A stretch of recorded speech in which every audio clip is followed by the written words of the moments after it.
ലോകത്തെ ഏറ്റവും നിർഭാഗ്യവാനായ മനുഷ്യൻ. ഇദ്ദേഹത്തിന്റെ പേരാണ് വാൾട്ടർ സമർഫോർഡ്. ഇദ്ദേഹത്തെ നിർഭാഗ്യവാനായ മനുഷ്യൻ എന്ന് വിളിക്കാനായി ഒരു കാരണമുണ്ട്. ബ്രിട്ടീഷുകാരനായ ഒരു ആർമി ഓഫീസറായിരുന്നു വാൾട്ടർ സമർഫോർഡ്.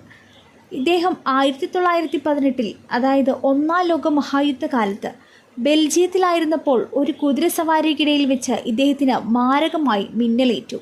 ഇതിൻ്റെ ഫലമായി അദ്ദേഹത്തിൻ്റെ അരക്ക് കീപ്പോട്ട് തളർന്നുപോയി. തുടർന്ന് ആർമിയിൽ നിന്ന് വാൾട്ടർ സമർഫോർഡിനെ പുറത്താക്കി. കുറച്ച് നാളുകൾക്ക് ശേഷം ആരോഗ്യം വീണ്ടെടുത്ത ഇദ്ദേഹം കാനഡയിൽ പുതിയ ജീവിതം ആരംഭിച്ചു. എന്നാൽ കാര്യങ്ങളൊന്നും കുഴപ്പമില്ലാതെ പോയിക്കൊണ്ടിരിക്കുന്ന സമയത്താണ് കൃത്യം 6 വർഷങ്ങൾക്ക് ശേഷം, അതായത് 1924 അദ്ദേഹം പതിവ് പോലെ ഒരു കുളത്തിൽ ചൂണ്ടയിടാനെത്തി. ഇങ്ങനെ മീൻ പിടിക്കുന്നതിനിടയിൽ ശക്തമായ ഇടിയും മിന്നലുമുണ്ടായി. ഇത്തവണ സമർഫോർഡിൻ്റെ ശരീരത്തിൻ്റെ വലതുഭാഗം തളർന്നുപോയി. എങ്കിലും കുറച്ചു നാളുകൾക്കുള്ളിൽ തന്നെ തളർച്ചയൊക്കെ അതിജീവിച്ച് അദ്ദേഹം ആരോഗ്യവാനായി തിരിച്ചു വന്നു.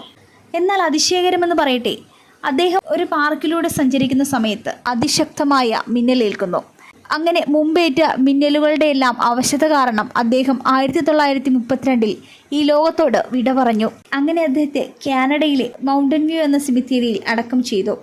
പക്ഷെ അവിടം കൊണ്ടൊന്നും തീർന്നില്ല. ലോകത്തെ തന്നെ അത്ഭുതപ്പെടുത്തിക്കൊണ്ട് 6 വർഷങ്ങൾക്കു ശേഷം, അതായത് 1936 അദ്ദേഹത്തിൻ്റെ കല്ലറ മിന്നലേറ്റ് പൊട്ടിത്തകർന്നു. അങ്ങനെ ലോകത്തെ ഏറ്റവും നിർഭാഗ്യവാൻ എന്നറിയപ്പെടുന്ന ആ മനുഷ്യനെ മരണശേഷവും മിന്നൽ വിടാതെ പിന്തുടർന്നു. ഈ വീഡിയോയെക്കുറിച്ചുള്ള നിങ്ങളുടെ അഭിപ്രായങ്ങൾ കമൻറ്റായി അറിയിക്കണേ.